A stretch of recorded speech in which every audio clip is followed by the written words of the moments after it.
Brendan, after laying the mountain fire, was on his way back with Mike, got bitten by a poisonous snake, because of this very reason. Instead, he saved himself from the mountain fire rescue that followed. Early the next morning, Alec received a call. The mountain fire had started to spread again. This mountain fire should not be underestimated. Anyone except for what is planned is not allowed to go near the mountain fire. After the command got the program, Eric led the team to the front line. The squad lit the fire line as planned. However, just then, a passing firefighting airplane doused the fire line they had set up. The group had to decide to move the fire line to the ridge above. Brendan, being still unhealed, was placed on the opposite side to look out. The other fire departments heard the walkie-talkie coming down the road, just in time to take Brendan across. So Brendan got in the car. Side of the other, brother.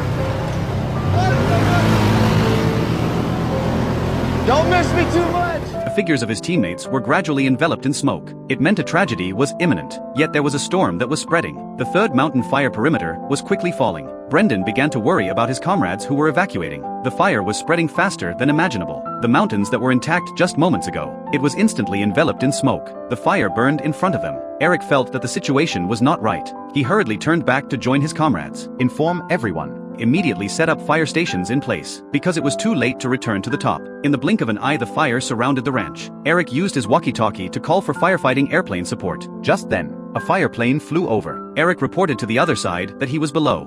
Air attack right about. How do you read me? Air attack right about.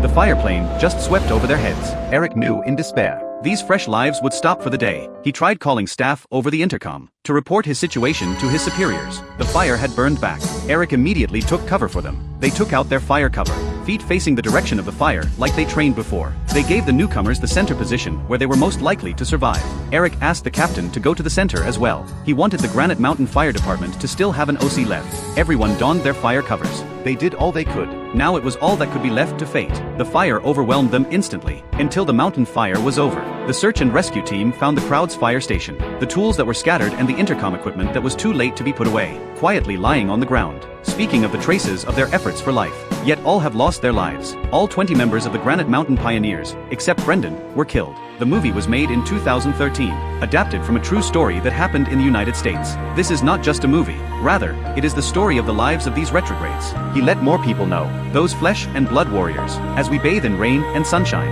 enjoying life. In fact, there have always been people who are carrying the weight for us. Today there is not much to summarize, only to all firefighters in the front line of firefighting and rescue, to the most noble and great respect. There is no commentary can replace the movie. A good movie is worth experiencing the full plot. Look forward to the next encounter.